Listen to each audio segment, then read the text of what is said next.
मुलांनो, आपण गणपतीची गोष्ट ऐकतोय. गणपतीला दुर्वा प्रिय का? तुम्हाला माहिती आहे, गणपती बाप्पा आले, की घरोघरी दुर्वा असतात निवडलेल्या. आजीबाई दुर्वा नीट करत असतात, मुलं त्यांना मदत करतात आणि भरपूर दुर्वा सगळेजण गणपतीला वाहतात.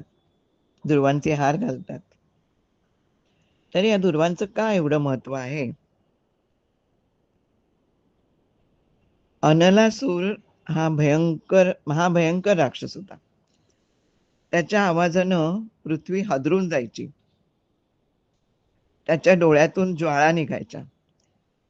त्या ज्वाळांमुळे त्याच्यापुढे कोणी उभं राहत नसे. त्यानं देवांना त्रास द्यायला सुरुवात केली. देवांचा त्यांच्यापुढे काही इलाज चालेना. देवानी गणपतीला शरण जायचं ठरवलं. त्यांनी त्याचं नामस्मरण करताच गणपती बालरूपात त्यांच्या समोर प्रकट झाला. देवाने गणपतीला विनंती केल्यामुळे तो अनलासुराबरोबर लढाई करण्यासाठी गेला. अनलासुराच्या आगीमुळे गणपतीच्या आजूबाजूचे सर्व जळून भस्म झालं.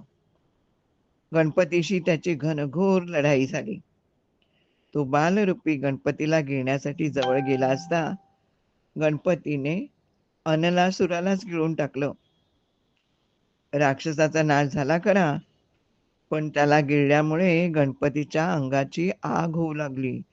तो गडबडा लोळू लागला. त्यानं पाण्यात आंघोळ केली. चंदनाचा लेप लावला. चंदन थंड असतं ना, पण काही उपयोग झाला नाही. त्याचा अंगाचा दाह होतच राहिला. तो काही केल्या थांबेना.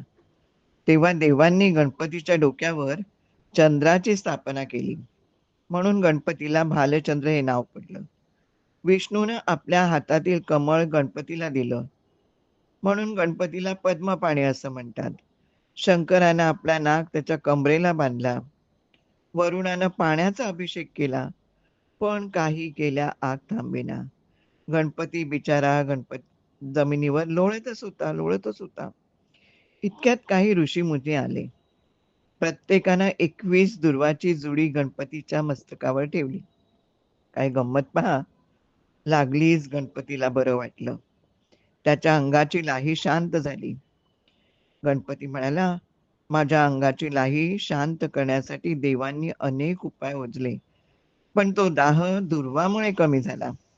म्हणून मला जो दुर्वा अर्पण करील त्याला हजारो यज्ञयाग, व्रत, दान, तीर्थयात्रा हे सारं केल्याचं पुण्य मिळेल. या दुर्वा फार औषधी आहेत बरं.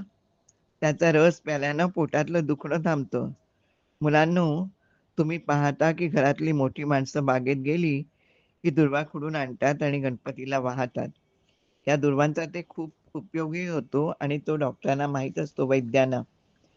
तर आपण या दुर्वांचा उपयोग वैद्यांना विचारूनही औषध म्हणून करू शकता.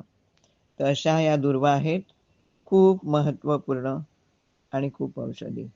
म्हणून त्या गणपतीला खूप आवडतात.